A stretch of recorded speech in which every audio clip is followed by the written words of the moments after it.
Yeah. All right. Yeah, I am. I just had one previous one right before you, so that lady was cool. I'll tell you a little bit about her later. Yeah, me too. Pete and I have been working a lot together since Giselle's been out of the picture right now. That's been pretty awesome.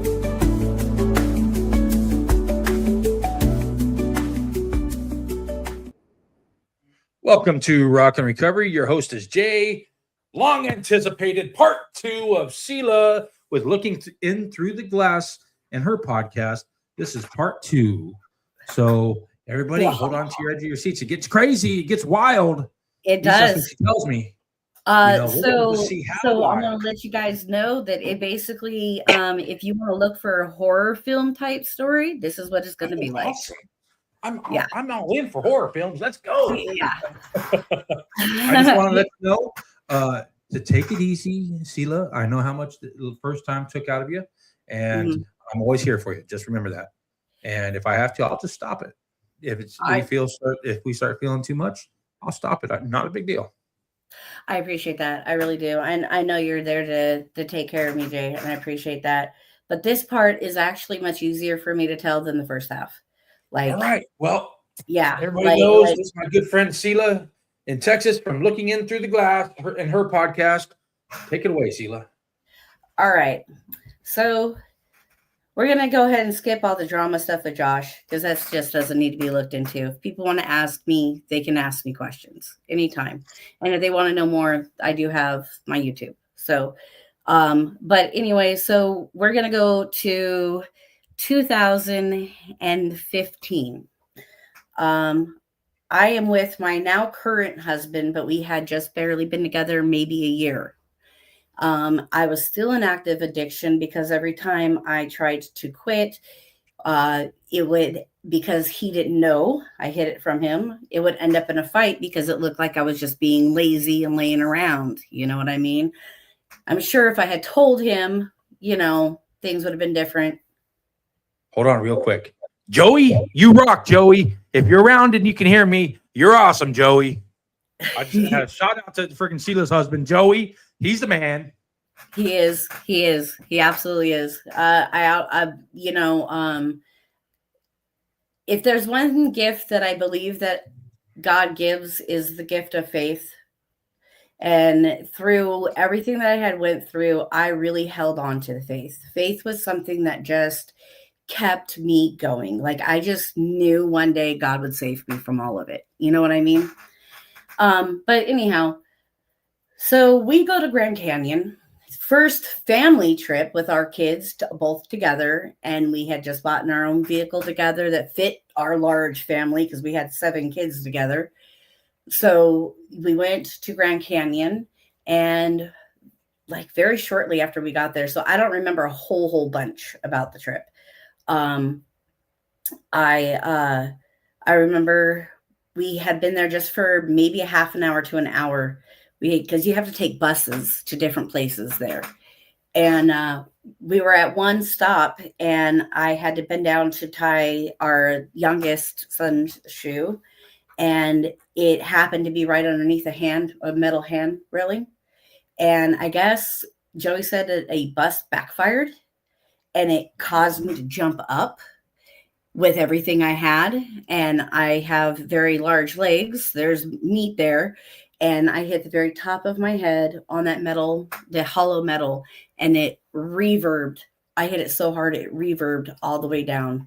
And right then, I was in the height of a PTSD from prior relationship, undiagnosed. And right then and there, it triggered a PTSD moment. Like it hit it. Like, because everybody's staring at me, that was a big trigger because that was something that I went through a lot in previous relationship from being yelled at in public and stuff. And I, in my head, honestly thought that Joey was like starting a fight with me. He wasn't. He was just standing there. Like now I can look back at it, just totally like, what do I do? What do I do? I had refused to go to the doctor. He wanted to take me to the site doctor there. And I had refused. I said, no, this is our first family to get together, not realizing how bad it was. It took 3 days. And when I went to the hospital, it was mainly because I was having complete blackouts. Like they said it was like SELA left the building. And if anybody understands anything about seizures, that is a type of seizure that happens. It's called a pre-mal seizure. And so we went to the emergency room, and I remember them asking me some questions, and some of them I got, but when they asked me, do you know what the date is? And of course, me having attitude naturally, I looked at them and I was like, yeah, I could tell you the date. And I couldn't remember not a single month. Like it just went blank. And I sat there, and then I started getting frustrated. I'm like, I know what a month is. What is a month? What is a month? And they said, it's okay. It's okay. We understand. And they said, do you know who the president is? I got everything else right. But on that part, it just completely was gone. And so with concussions, for people that don't understand how concussions are measured, they are measured based upon the vibration that goes through the different parts of your brain. Oh, wow. The more parts of your brain that has been vibrated, the more severe the concussion was. And they eventually said that my concussion was severe, that they're shocked that it didn't take my life. I was fortunate enough, there wasn't any bleeding that they seen at that point in time. And they couldn't tell if I actually cracked my skull because it happened right up here in the suture lines. And because there's variations on how people's suture lines suture up, that they couldn't tell if there was an actual crack in my skull. But when you look at my MRIs, my skull goes down like this, pretty far. But there was no swelling. They said basically that there was nothing they can do, take me home, told me no driving, this and that. I was then going, okay, I tried going without, and that wasn't working very well. Going through the withdrawals along with a head injury, as severe as mine was not, it just was not going very well. So I continued an active addiction. And so then fast forward a while, and we decided we're moving to Texas. And we moved to Texas, and I'm driving, packing, I'm doing everything because I'm 100% counting on my drugs to push me through, Right. I was doing a lot to keep me pushing. Because So now you're pretty dependent on them. Yeah, I was highly, highly dependent on them to be normal. So with the head injury, it pushed me to do even more so than what I would have done prior. When you have a concussion, your brain forgets how to function. Like, I knew the things that it took to put mayonnaise on my hamburger, but I did not know the functionalities that it took to get the mayonnaise onto the hamburger. Gotcha. Like, and that's the kind of, like, I know the date, and then when it was actually there, it was gone. Like, and math, stuff like that, it really, really messes up the function. Your brain forgets how to function, and that includes hormones and chemicals. So we move to Texas, and I make the decision with myself, because Joey's still unaware of my addiction at this point in time. And I go, okay, I'm gonna new start, new state. I don't have a plug out here. I'm gonna start fresh, with this thought of that I was still normal, which I still wasn't, because I was still very severely. I have post-concussion syndrome, which means that my brain is always in a concussion state. But at that point in time, it was still, the brain injury was only maybe 6 months in. So it was still very, very fresh. And it was still very, very difficult. And I'm lifting heavy things. I'm packing. I'm doing everything I should not be doing. Now, this is where it starts to get a little funny. We move into this house in Plano, Texas. Beautiful house, but we didn't pick it out. We weren't able to go there. And if anybody that follows my YouTube, they know that I have certain gifts that I've always been able to sense things. I've always been able to see things that others cannot see. Things have communicated with me. When I say things, I'm talking things of a darker level. Like I've always had dreams of them chasing me down and trying to keep me from speaking. That was always the dreams, as they were trying to keep me from speaking. And so when we moved into this Plano house, we got there. It took over 24 hours straight drive. I was absolutely, yeah, it was so exhausting. We got there sometime like 8 o'clock in the morning, and we didn't even unload the trucks or anything. We just got out some air mattresses and we all went to sleep. Dang. And while we're asleep, we woke up, and my husband, knowing that I have had interactions with supernatural things my entire life, understanding it and seeing it firsthand himself, goes, "Hey, I didn't detect anything. What about you?" And he goes, "There was a little girl that I seen." I said, "That wasn't a little girl. I wasn't a little girl." I said, "That was him trying to play as a little girl." And he goes, "What do you mean?" I said, "That wasn't human." And we had so many stories in that house. But that's when my seizures started. And we can go two different ways. And I honestly, truly feel that we are in a war that we don't understand. Us humans don't understand fully. And even being part of being in that war, I don't fully understand everything, you know? A lot of people will say that it was psychosis because of my head injury. And, maybe some of it was, but I'm not going to discount the miracles that I experienced, So I told him, I said, "No, that's not a little girl." Immediately, I start saging. I start doing cleansing. I get some anointed oils and start doing stuff. We had people come in from the church and do blessings and do prayers over the house.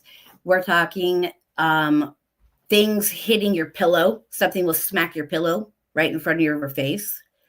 I remember one time we were in the shower, and like I said, I can hear them. It straight out told me, Joey and I were in the shower together, and it liked to hang out in my closet. And it told me, it said, "I'm going to use your brain against you. I'm going to make everybody think you're crazy."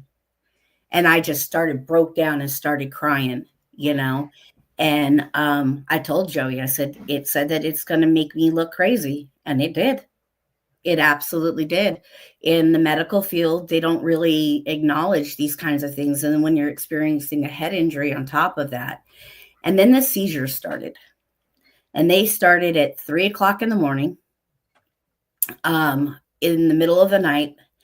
And I can hear people when I'm in my seizure. Like most of the time I can hear them very clearly, but I'm unable to respond. And there was a whole lot of stuff that happened with that. I don't know really how to break that all down big time. Like if you have any questions, you can, but like it would give me nightmares. It would attack me. Like I told Joey one time, I said, "It's going to pull my leg in the middle of the night." And Joey goes, "Okay, well, we'll switch sides of the bed," not believing me. And I said, "Okay." And sure enough, in the middle of the night, he woke up to something pulling him, yanking him off the bed. And it had a hold of his foot, and he had broken both of his feet. One from it pulling on him, like he was halfway down off the bed, and it pulling on his foot on the toe. And then the other one from on the top from him kicking it off of him. Like he said, there was something solid that kicked, and there was bruises on the top of his on his thing. And I honestly, truly feel that this thing was trying to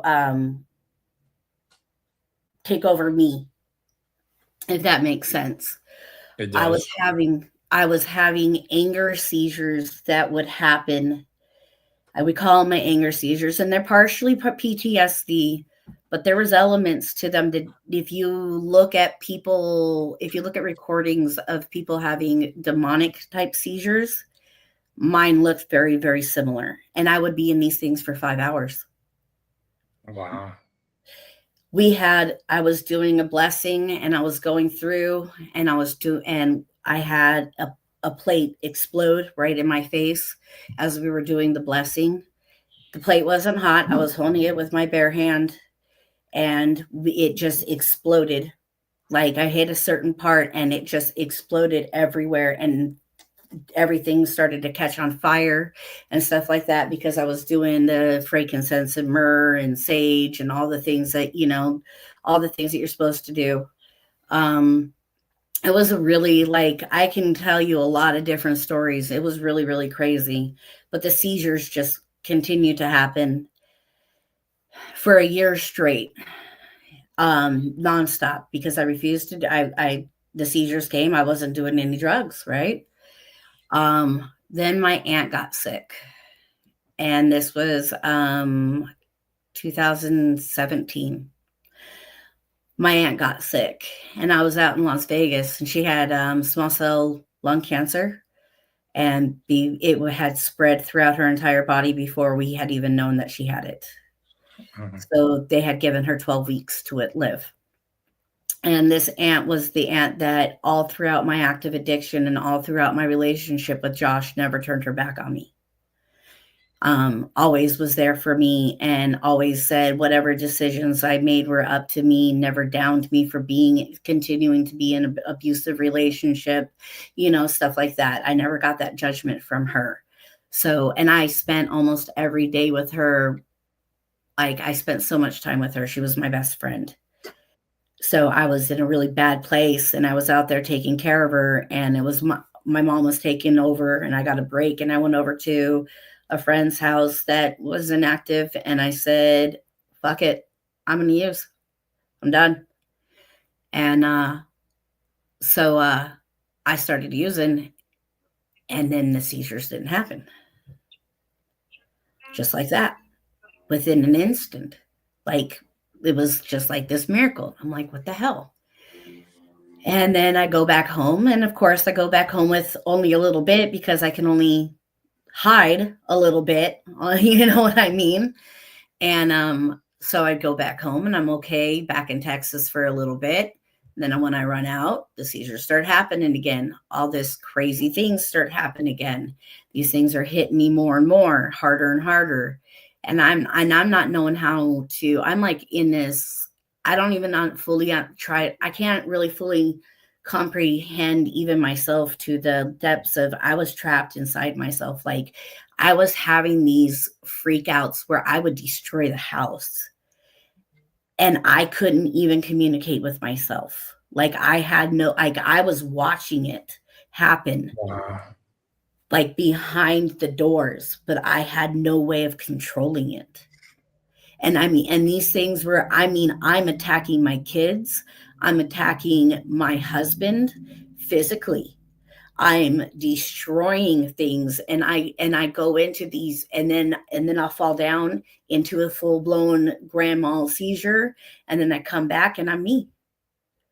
Like it was just, and this was all happening all through this entire time. But when I was high, it didn't. When I was high, it didn't happen. I didn't have the seizures. Now I still had issues with my anger, and of course with head injuries, my emotion centers were all messed up. And I'm, like I said, there's a lot of people some of it was head injury and some of it, I just know it wasn't. And then, so we go through all that, and then I just say, okay, I'm going to start using again because I can be awake. If I'm not using, then I'm in bed for months, and I'm having literally up to 90 seizures in a week. Like that, at the height, I was having over 90 seizures a week. I'm going from hospital room, emergency room to emergency room to emergency room. And they're telling me that I'm faking it. They're telling me that I'm making it all up. They're telling me that it's all just in my head and I'm doing it for attention.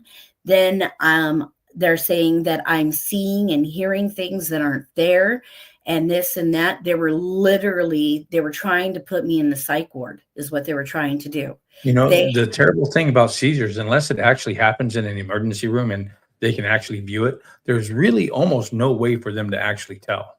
Well, even so, I have non-epileptic seizures. But even before they were doing brain scans, even neurologists, they were coming in, the ER doctors, they're the worst. They are the worst when it comes to that, because they get a crash course and they only get told what these certain things that you do. And if it doesn't match up what they see or what they envision in their mind, then they don't know how to see it. They don't understand it.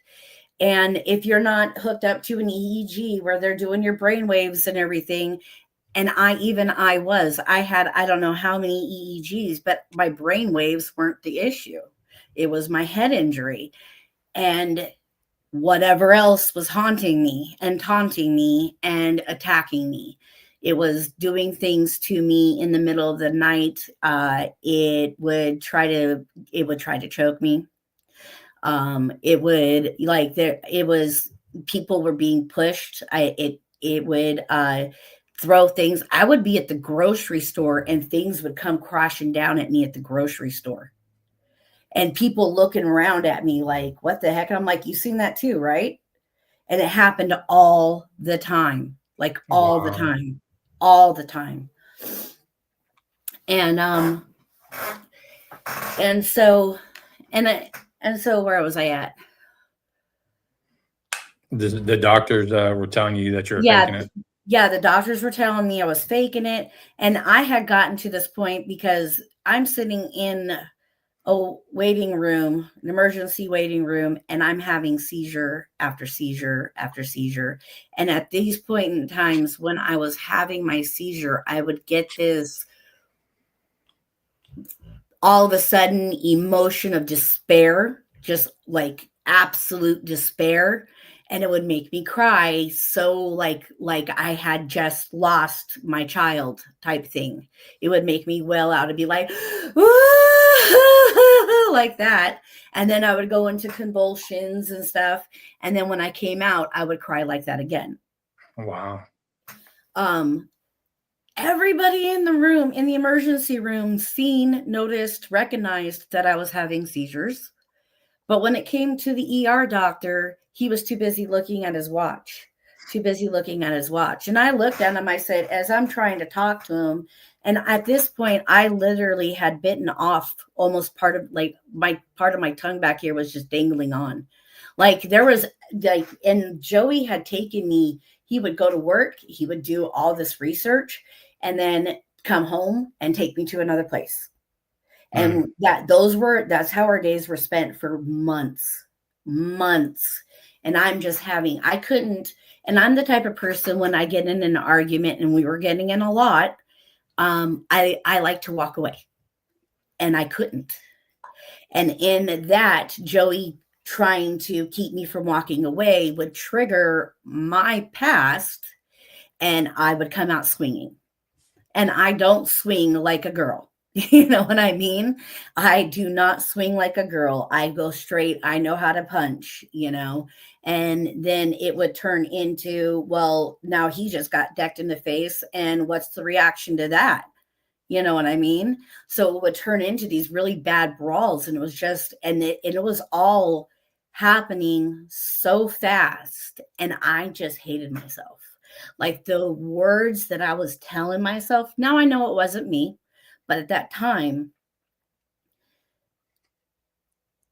it was so evil to me. Like we all have that self-talk, and I'm a firm believer. I don't think that's them telling themselves. I think that's something on their shoulder telling them, and that's exactly what it was like. And I really can't I can't go into a whole bunch of different detail. Like my husband and my kids could give more detail on that stuff because my mind, I don't remember these things. Like I would come out, I would wake up and the house would be destroyed, people crying, like faces red, things broken, and everybody cleaning it up. And here I am. So imagine being a mom and knowing that you're doing these kind of things, but not being able to control it. And the only time that I seemed that I did have any kind of control over it was when I was high. So we'll fast forward. We move into our house where we are now. Okay. Also, I was on a ton of different medications. They had me on like 11 different medications at one time. And I'm trying to commit suicide left and right. I'm taking pills with nobody looking, with no thought process, I mind you, and just going like that with a bottle of my medications, and then grabbing another one, trying to do another one. I don't know how Joey got to me as many times as he did. It was pure miracle that he did, and I never once got a single pill down my throat like that. Again, man. shout out to Joey. Yeah. Joey, you the man. Like, and I would hear him. Like, I remember one time. This is the one time I do remember trying to commit suicide. We were in a really bad argument, and he got up at 3:00 in the morning to go to work. Okay, and we're in our room, and he's getting ready for work, and I don't remember what I was saying, but I know my mouth was running, and it was all negative stuff.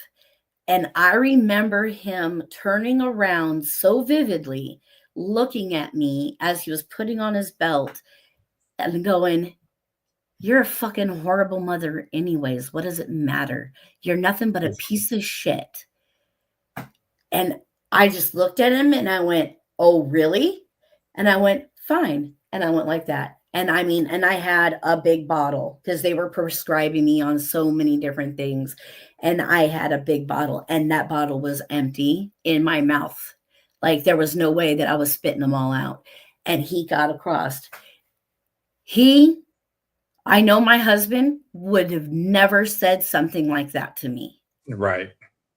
I know. Never in the worst, even in his worst moments with me, he has never once ever said anything mean or put me down in any way, shape, or form. You know what I mean? I don't know what it was that did that to me, but I remembered that so vividly. And he asked me afterwards, "What the fuck were you doing? What the hell? What's wrong with you?" Because of him not understanding. And I looked at him, I said, "How could you be so mean to me? Like, you told me I was a worthless mom." And he's like, looking at me going, "Yeah, going when?" And I'm like, "You were standing right in front of the mirror." And he's like, "I never turned around." He goes, "I never turned around." And I didn't believe him for many years. For many, many years, I didn't believe him. I mean, I know it now, but for a long time, I didn't believe him.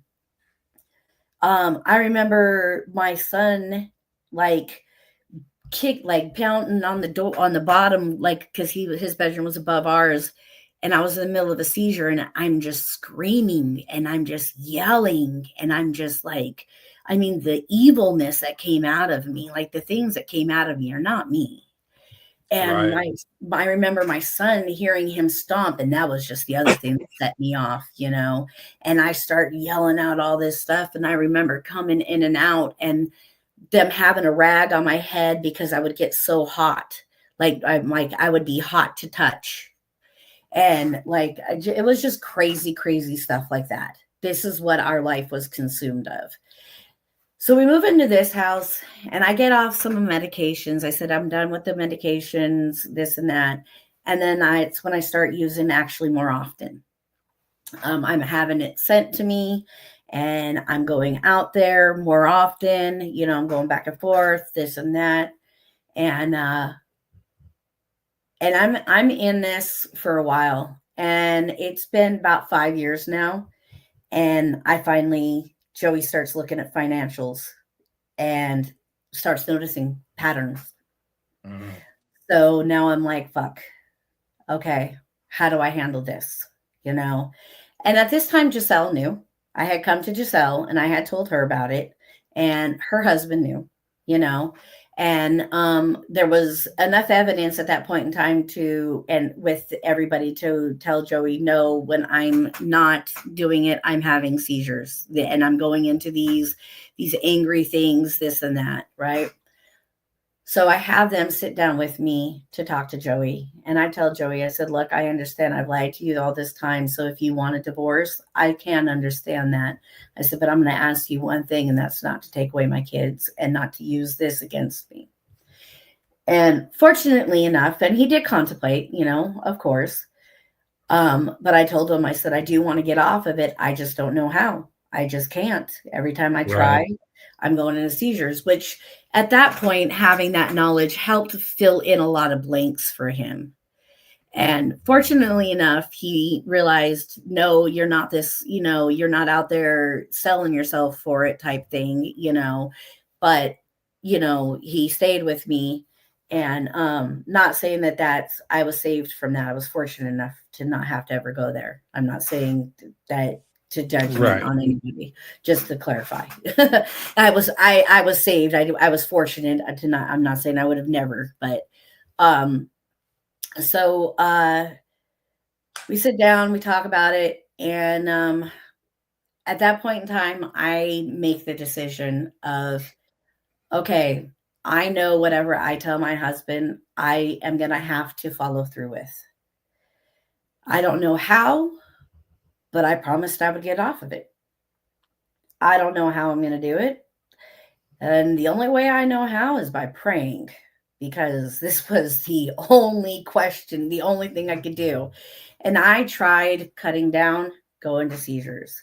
I tried slowly, after months, going down, go into seizures. I tried cold quitting, going into seizures.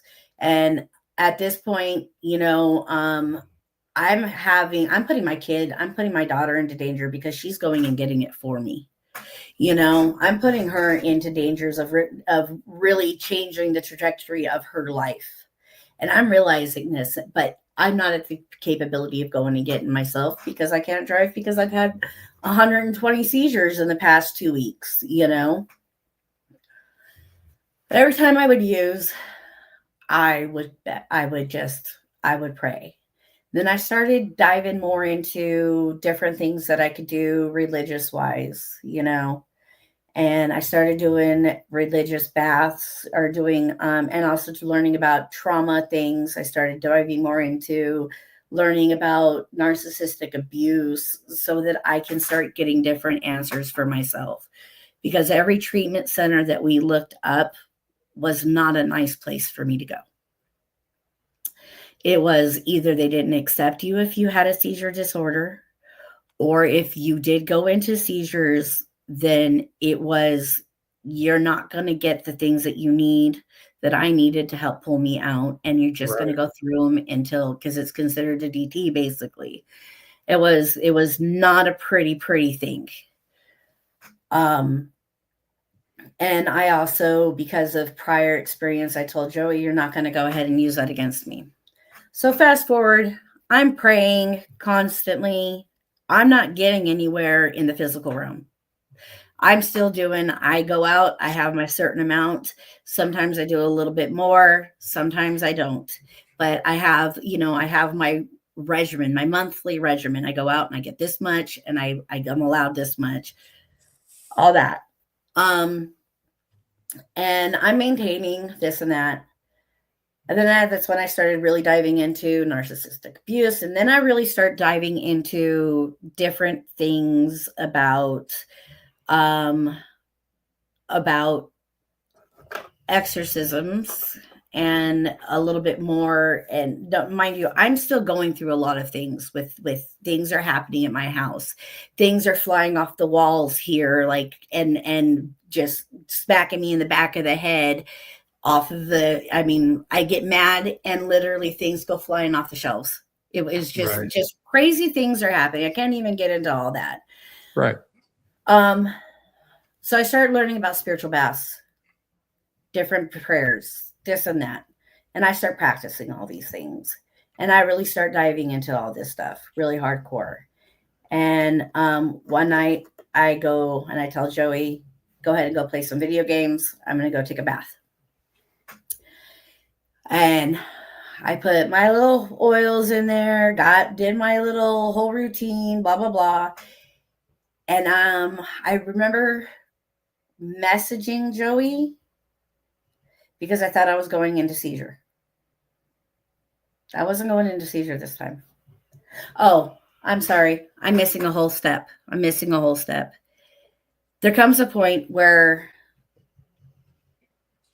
Joey hits me. We got into a physical fight and Joey hits me. Wasn't his best moment in his life, you know, but Joey hits me and I'm going to leave him. And I'm dealing with all this stuff, and I'm coming back from my cousin's house that I stayed at for 2 weeks to get away. And I'm listening to Jelly Roll, of all things. And his music is really hitting me. Like, it's really touching me. And I'm praying throughout all of this. Like, these 2 weeks, I'm like in a hardcore sabbatical prayer type thing, trying to get some answers, trying to get some direction. And I heard as I'm driving home, you need to come out and tell everybody about what you do. You need to let everybody know. That's just that one. And I said, fuck you. There's no way. I didn't spend all this time hiding my addiction for everybody to know, you know? There's no way. I've got people that made up lies about me prior in my life, and I'm not going to tell them that they were fucking right about me. No way in hell. And then I got told, like, and I'm having this conversation with God, and I'm hearing more and more. And Jelly Rolls, there was this one song, and the verse really stuck out to me, and it was talking about he hears the voices, but he doesn't know where they're from. And that hit me so hard. Those words, just right there alone, I had to pull over to the side of the road because I was crying so hard. And that's when I decided to actually come up with Looking Through the Glass. And I was like, okay, so step one. And so anyways, I fast forward to this bathtub thing. This is about 2 weeks after that. Okay. And I called Joey in. And at this point, there's water all over, about 2 inches of water all over our floor in our bathroom. And we have a very big bathroom. Where our bathroom set up, you walk through double doors, and there's a big giant bathtub right in the very middle. And then you have like the toilet, sink and shower. And then our closet's back there. There's like even 2 inches of water in our closet. And Joey comes in. I'm in and out at this point. I am screaming at the top of my very lungs to myself, my own name. And then you hear a different little voice going, SELA, let it go. It's not yours. Wow. And then you hear this growling. And I'm not kidding, Jay. When I say the water boiled, the water fucking boiled in that bathtub. There's noises of like this kerblunk and water flying everywhere, but I'm like this. And Joey's watching all of this. He's witnessing all of this. And he said that my face changed. Literally. My face changed shape. He said the different voices that came out of me. He said that there was one time I looked at him and I said, do you know what the fuck is going on right now? Like that. Wow. At him. And he was just like so blown away. And this went on for like a couple hours, I guess. And it hurt. I remember coming out of it and it hurting, like right here, so bad. And I would just be like, it just hurts. God, it hurts. And then I would, SELA, it's okay. It's not yours. Let it go. type thing. Like all of this is going on. And finally, right at the end, I kind of felt something like that hurt just be like plucked out of me. And my body literally went like up in the air and then gently back down into the bathtub. Wow. And I come to and I see my husband in the very deepest, darkest, furthest corner he can get from me with a towel in front of him like this. It's just like like that. And I said, what the fuck was that? And he goes, I don't know. And I was like, was that like some witchcraft shit that was done on me or something? What the fuck? And he was like, I mean, literally shaking, pale, like, I don't know. Wow. And in all this time, we kind of just go on forth. I'm like, okay, move on with my life. Not knowing how to handle all of that. And literally, I was still using, I'm still in active addiction at this point in time. I start looking through the glass. Giselle and I start looking through the glass, and this is like the very, very early stages of us on YouTube. I come out and I tell my children about my addiction. My youngest daughter looked at me. I was so scared. She looked at me and she goes, "That's it?" I was sitting there trying to think of a place to bury a body.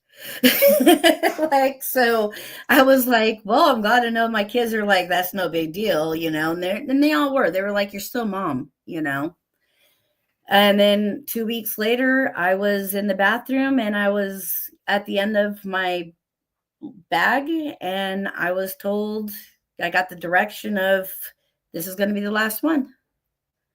And I said, okay. And I quit. I didn't have any seizures from it. Don't get me wrong, I had some withdrawals, like the tiredness and stuff like that.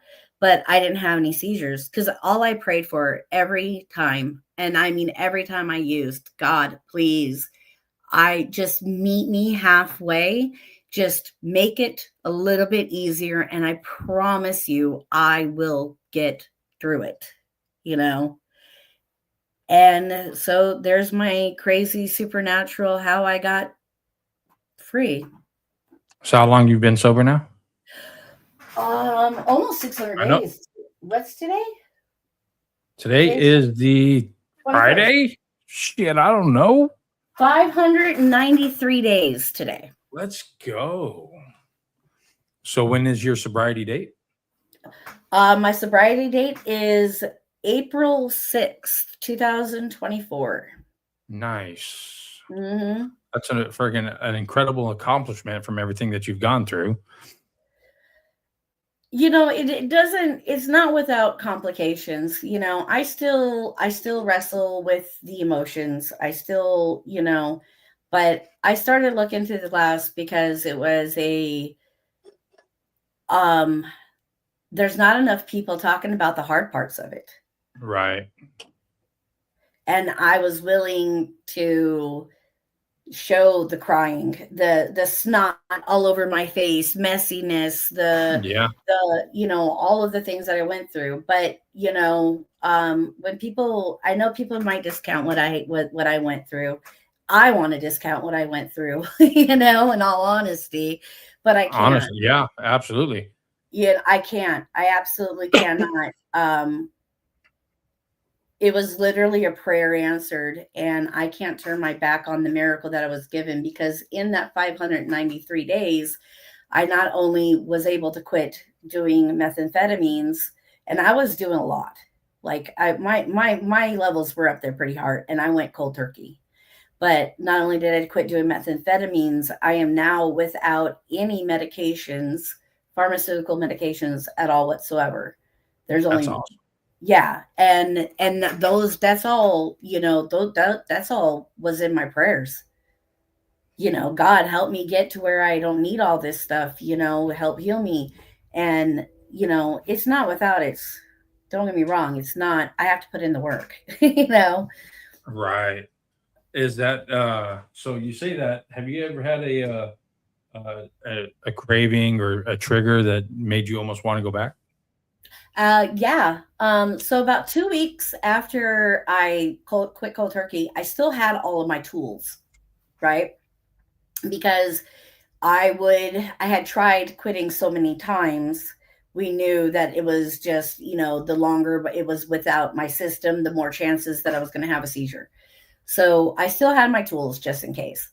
And Giselle was supposed to come over here for a recording. And for some reason, her and I got into a big fight, like yelling, screaming fight, which is not something we typically do. And she hung up on me. And I was sitting here on this seat right here. And I was like, and the thought came in my mind.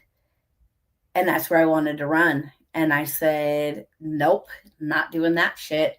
And that's when I had my burn ceremony. And there's a video of it on YouTube where I put all of my utensils, you know what I'm talking about. And I put them all in one bag. And then I put it in a few grocery bags. And then I took them out. And I had this ceremony where I let out every single fucking aggression, and I yelled at it, and I just had this piece of wood, and I'm like on this big piece of concrete, and you see me just wham as hard as I can with that wood on it. And I just screamed at it, and I yelled at it, and I cried, and I told it all of the horrible fucking things that made me do, and all of that. And it just kind of, and then I went to my burn barrel, and I started putting all the wood in, and I burnt that shit all up. And I just sat there and I had a burn ceremony. And that was the last time I had a craving. Now, do I understand? Do I have moments where I can understand where I had those cravings and why? Absolutely. Like it doesn't trigger as a craving anymore. It triggers as okay, now I understand why I did there. Right. Oh, I understand that. Since then, so what do you do for self-care now these days? What do you mean? Well, one, I love myself. Number one, I love myself. I show up for myself, even when I don't feel like it. And that's not something I was very popular on. Not something I did in my active addiction. I let myself down every time I turned around.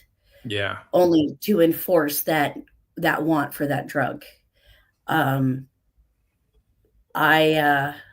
do looking through the glass. I think that's my biggest thing that I do. What do you do? So I know we're talking about your podcast now. How big of a role did that play in your recovery? I think it was my savior, in all honesty. TikTok, you guys, meeting you and Kat and stuff, like you guys were my savior. TikTok helped me so much, and I was so against social media. Like I was like, I so don't have the energy for it. But in all honesty, I know there's a lot of drama that happens on the TikTok recovery things, but everybody that I've met on there has got a big heart. And, for the most part, I stay out of the drama. But yeah, I think the podcast and all that has been a lifesaver for me. It has given me something to take all of that negativity and turn it into positivity. Absolutely. So what are your plans for the future, if any? To make looking through the glass as big as possible, man. Of course. Absolutely.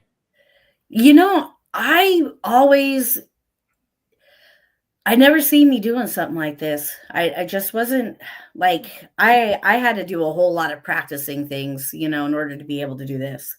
One, I always hated the way I looked, fat, this and that, and also I hid because of the predator that I had when I was Mike. First story one, if you guys want to know about him, part one. Also to hide from him because I knew that he was watching. But then, it just hit me, and I was like, you know what? God's going to protect me, and whatever needs to happen needs to happen. But either way, I feel more and more every day. I'm like, well, I actually can see why God put me into this podcasting thing, Yeah. Yeah, that's an amazing thing. I'm so proud of you, Sheila. Thank The you. fact that you and Giselle have taken that you've included her in your recovery and she's a big part of it is amazing. She was a big part of the injuries too, True. and that I think that was part of why I wanted to do it with her too, is because she watched me through all of it. You know, she was by my side through all of it, and she always knew me. She always looked right through all of that, and always knew me for the Yeah. core. And I wanted to take the perspective of somebody that wasn't in addiction, but was somebody that lived through it as a child. There's not a lot of that out there either. And I was like, two different perspectives. And I wanted to show how people can heal their relationships on their own. Yep. That's awesome. I'm glad we fucking finally got this part 2 done because we had to reschedule like 4 different times. All I this know. crazy shit was going on all the time. I'm glad we finally got our schedules aligned enough to get part 2 done, which, hey, I'm loving. I'm always going to be there for you, Sheila. Yeah, you and Joey both. You guys have been a big part of my recovery as well. And Jessie, she's like a sister or whatever. But yeah, so she's been there too. And I can't wait till her kid's born. How excited is she? Oh my gosh, so excited. So we are trying to be patient about it. Yeah. Trying to be patient about it. Patient, like we can't do nothing about it. Yeah, pretty much. But on the inside going, body, come on, let's go, body. Come on. I think you guys should just have a late Christmas. I'm cool with that too. I'm just throwing it out there. Just have a late Christmas and just call that the Christmas miracle baby. Right? Exactly. I don't know. She's starting to, she's starting to get like the little cramps and stuff like that. Oh, the body's starting to say, get it out of me. Yep. I'm like, that's awesome. I'm like, that's so awesome. You have more cramps? I mean, it's still a little too early, just a little bit, but we only got a few weeks. Yeah. Cool. And it didn't help that I went and seen a friend's baby. His baby's maybe 3 months old last night. And oh my gosh, he was so cute. And I want to hold a baby. At me. Oh, Giselle's baby's gonna be punch a baby cute. Oh yeah, you bet. People look at me like punch a baby cute. Yeah, so cute. You want to punch a baby? All right, Sheila. I appreciate you. Take a good rest of your day. Take a break. Do something enjoyable. Yeah. Well, it's all muddy here, so I miss my mountains. I got gators and turtles. I got gators and turtles too. Well, I was gonna send you when you sent me the picture. I was gonna send you the picture of a gator that was all stalking me when I was out fishing one day on the bridge. I'm gonna go find a place to fish. I live on Lake Pan area in Florida now. Big, huge lake. It's swamp billy country. This is what I call it, swamp billies. Hey, that's where you get the good bass, though. Yeah, and catfish. Yeah. Yeah. I got some. I make my own catfish bait. It works pretty good. Like I catch it within minutes out here. Yeah. All right. I might have to, if a cat keeps acting up, but it might be catfish bait or gator bait. No, I would never do that to my animals, but still. I know. I threaten them with it all the time. Well, do you have the peacock bass where you're at? Yeah. Oh, Jay, I'm coming. I love largemouth bass fishing. I love largemouths, but those peacocks are like super extra size largemouth. Yeah, those peacock. I'm coming to visit. I'm bringing my fish. I don't blame you. Well, Sheila, take a good rest of the day. I know it's only like 2:00 there now. Yeah, it's 2:00. Are we on the same time zone yet? No, it's 3 No, you're o'clock. an It's hour just ahead. turning 3. Yeah, you're an hour ahead. Not All too right. different. Yeah, I'm still in the future. Yes. You take it easy. We're out of here. And that's Rock and Recovery for the rest of the day. I'm glad you guys stayed and listened to part 2. See you tomorrow. Or wait, tomorrow's Saturday. See you Monday.